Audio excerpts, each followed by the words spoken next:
Hello मेरे प्यारे साथियों, ज्ञान परिवार के इस चैनल पर आप सभी को साथियों का स्वागत है। दोस्तों, आज हम टीआरडी पंचायती राज डिपार्टमेंट में टेक्निकल असिस्टेंट की भर्ती के बारे में पूरी तरह विस्तार से वर्णन करने वाले हैं। दोस्तों चलिए बात कर लेते हैं, इधर उधर की बात ना करते हुए सीधे काम की बातों पर चलते हैं। बिहार में बहुत सारे साथी जो बता रहे सर टेक्निकल असिस्टेंट की वैकेंसी कब आएगी का। दोस्तों हमने पहले ही बताया था कि जब विभागीय संकल्प में जब आ गया है तो निश्चित ही मैं एडवर्टीजमेंट के रूप में भी वो प्रकाशित कर ही दिया जाएगा। और फाइनली दोस्तों आप लोग का पंचायती राज डिपार्टमेंट में टेक्निकल असिस्टेंट का नोटिफिकेशन भी जारी हो चुका है, जैसे कि आप देख सकते हैं। चलिए इसको दोस्तों आप देख सकते हैं, मुख्यतः बातें जो लिखी गई है, जो नोटिस जारी किया गया उसमें तकनीकी सहायक के पद पर चयन हेतु शैक्षणिक न्यूनतम योग्यता जो चाहिए दोस्तों, सिविल इंजीनियरिंग में डिप्लोमा, पॉलिटेक्निक होना चाहिए दोस्तों, जिसको डिप्लोमा कहते हैं, 3 साल का जो होता है। और ऑनलाइन आवेदन करने के आधार पर डिप्लोमा प्राप्त अंक प्रतिशत के आधार पर मेगा सूची तैयार होगी। दोस्तों ये मार्क्स बेसिस होगा, एक पूरी तरह मेरिट बेस होगा दोस्तों। और इसमें नहीं कहना है कि सर वो पिछले वीडियो सर बहुत सारे बोल रहे हैं कि सर एग्ज़ाम होगा या क्या होगा। इसमें दोस्तों कहा गया कि मार्क्स बेसिस होगा, मेरिट बेस होगा। मतलब जो पुरानी वैकेंसी 2018 में आया था उसी प्रकार ये भी होगा। और इसमें दोस्तों कुल रिक्त पदों का आरक्षण का 40%, यहाँ जैसे देख सकते हैं सॉरी दोस्तों, कुल रिक्त पदों का आरक्षण के कोटिवार में 40% राज्य के अधीन सरकारी पॉलिटेक्निक संस्थानों से असैनिक डिप्लोमा में उम्मीदवारों का आरक्षित रहेगा।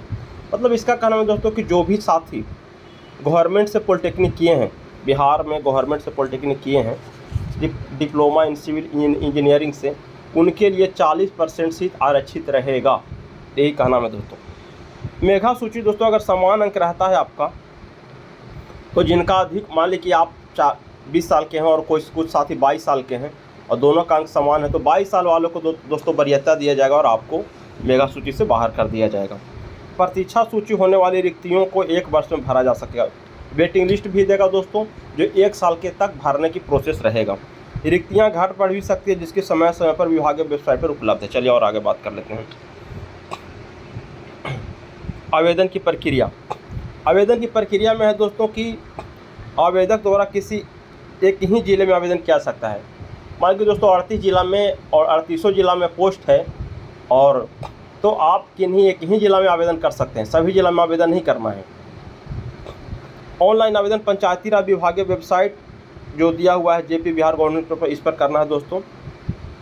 आवेदकों द्वारा भरी गई सूचना अंतिम रूप से मान होगा और काउंसिलिंग के समूल प्रमाण पत्र दोस्तों, जो आप ऑनलाइन करते समय जो डॉक्यूमेंट दीजिएगा वही डॉक्यूमेंट आपका मान होगा, और वही डॉक्यूमेंट वेरिफिकेशन के समय आपको ले जाना होगा, और अन्य प्रकार का कोई दावा मान्य नहीं होगा। अभ्यर्थियों द्वारा ऑनलाइन भरे गए आवेदन सूचना उम्मीदवारों की पात्रता पर निर्णय लिया जाएगा। जो आवेदन के समय दिए उसी के अनुसार कह रहा है दोस्तों। ऑनलाइन आवेदन में भरी गई सूचना सत्यापन के क्रम में समानता नहीं पाए जाने पर अभ्यर्थी तो कार्यरत रद्द कर दिया। जैसे दोस्तों आप जो डॉक्यूमेंट ऑनलाइन के समय दिए हैं और उसमें मार्क्स आप अलग आगे पीछे डाल दिए, 60% था 65% डाल दिए, और वहाँ जब डॉक्यूमेंट वेरिफिकेशन होगा दोस्तों तो आपका 60% रहेगा, 65% नहीं। तो उसमें आपको कहा जाता है कि दोस्तों कि आपका जो डॉक्यूमेंट वेरिफिकेशन में आपको भरी गई सूचना आपको समान नहीं रहेगा, उसमें आपका अभ्यर्थित्व रद्द कर दिया जाएगा। ठीक है दोस्तों। शपथ दोस्तों, एक बात और बताया गया यहाँ पे दोस्तों, कहता है कि नोटरी से आपको कोर्ट में नोटरी से आपको शपथ पत्र बनवा कर देना अनिवार्य होगा। ये बात याद रखिएगा, शपथ पत्र को नोटरी से बनवाकर अपलोड किया जाना होगा। नोटरी से आप शपथ पत्र जरूर बना लीजिएगा। अभ्यर्थी आवेदन करते समय आश्वस्त करने की उस दोस्तों, अगर मान लीजिए आपने कोई जिला में फॉर्म भर रहे हैं, मान लीजिए पटना जिला में, तो ये देख लें कि पटना जिला में सीट है कि नहीं। अगर पटना जिला में सीट नहीं है और अगर पटना जिला आपने डाल दिया है तो दोस्तों उससे आपको कोई फ़ायदा नहीं होगा, और उस समय भी आपका अभ्यर्थित्व रद्द कर दिया जाएगा। तो मान लीजिए कोई जिला में सीट ही नहीं है, ये आपको देख लेना होगा। चलिए आगे बात कर लेते हैं। राज्य सरकार के 7 नीचे योजना के अंतर्गत अब तो दोस्तों आप देख रहे हैं तकनीकी सहायक संविदा पर दोस्तों, इसकी जो तकनीकी सहायक दोस्तों कुल जो टोटल पद है 942 पोस्ट है, और आपको 27,000 रुपये प्रति माह मिलेगा। इसमें पेमेंट दोस्तों बढ़ेगा, क्योंकि इसमें और LRC दोनों का पेमेंट सेम था, जबकि LRC का पेमेंट बढ़ चुका है, तो PRD का भी पेमेंट बढ़ेगा। और इसमें दोस्तों देखिए रही पहले ही चर्चा करें दोस्तों, आवेदन की तिथि जो दिया गया है 26/5/2025 से 25/6/2025 तक, लगभग वो 1 मंथ का टाइम दिया गया दोस्तों। इस लिंक पर जाके आवेदन कर सकते हैं। और आगे देख लेते हैं पंचायती राज विभाग पटना विज्ञापन संख्या। देखिए दोस्तों विज्ञापन संख्या आ चुका है।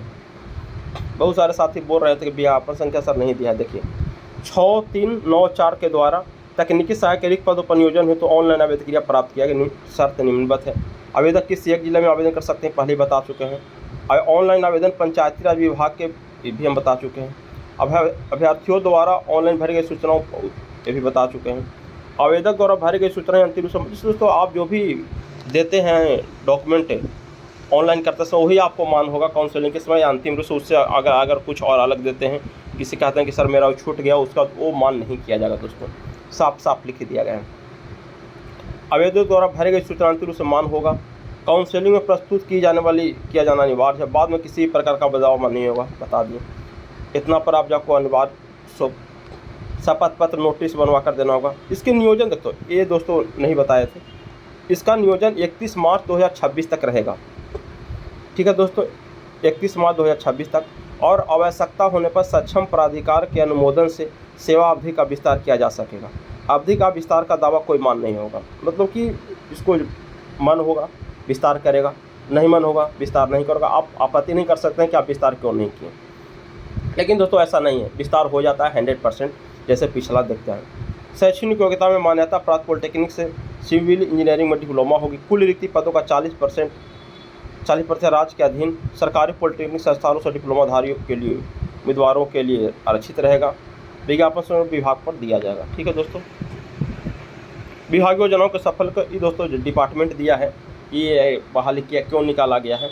विभागीय योजनाओं के सफल क्रियान्वयन और अनुश्रवण के लिए योजनाओं को प्रभावी प्रबंधन तो तकनीकी सहायक के पदों पर संविदा अधिकारी का पढ़ लीजिएगा दोस्तों। 942 पोस्ट है और जो भी दिया गया।